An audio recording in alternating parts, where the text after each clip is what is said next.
وبينما أنا أقلب الصفحات إذ سقطت من بينها بطاقة من البطاقات، ولما كانت مكتوبة بالإنجليزية وأنا لحسن الحظ أتقنها مثل العربية، فإنني قرأت فيها ما ترجمته باللغة العامية: الوزن بالكيلو جرام 100.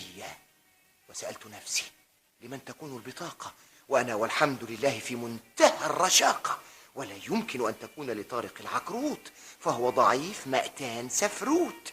وأبعدت الفكرة أن تكون البطاقة لحرمنا نعمات، فلا يمكن أن تقبل على نفسها هذا العدد من الكيلوغرامات.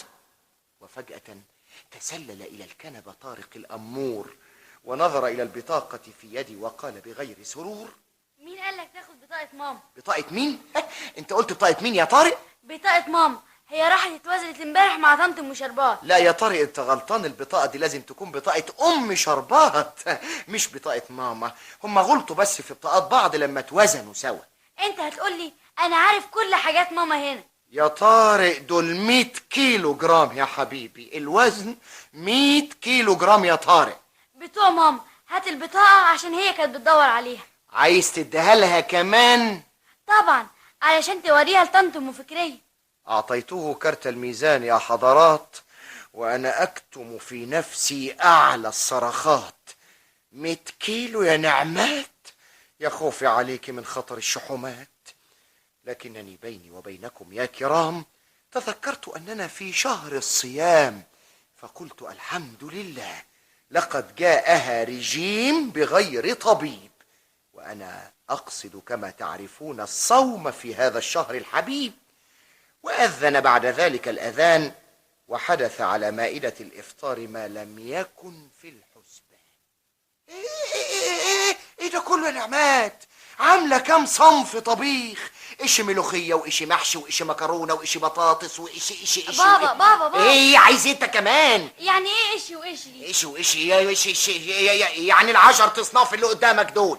يا مرسي، مش الدنيا صيام، انت هتعد علينا ولا هتعد علينا؟ يا نعمات ده كتير قوي. يا اخويا فضلة خيرك يا سي مرسي، مش ناكل مش نرم جسمنا، ده الدنيا صيام يا سي مرسي. يا نعمات الأكل ده يوكل 50 نفر بيشتغلوا في منجم فحم.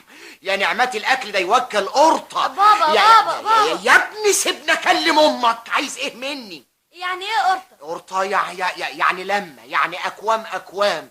يا نعمات دول كانوا زمان بيفطروا بتمرة. يا سلام، والنفر يقع من طوله. لا وانت الصادقة النفر يخس. اهو انت بقى جبت الفايدة يا عصعص. انت بقى مش عايزة تبقي معصعصة. ما بتحترميش المعصعصين حضرتك. بعد الشر يا اخويا، عايزني يعني ابقى اقل من مين ولا مين في الحارة؟ على رأيك ام شربات يا دوب جابت 105. طنط ام شربات 90 كيلو بس. استريحت، اهو الواد قالك 105 قال، لما احنا موزونين سوا والبطاقة بتاعتها اهي. انت فرحانة قوي. الا ما افرحش. طب وحياة غلاوتك عندي لا اجيب ال5 الباقيين. يعني تبقي 105. حدش عايز وابور زلط.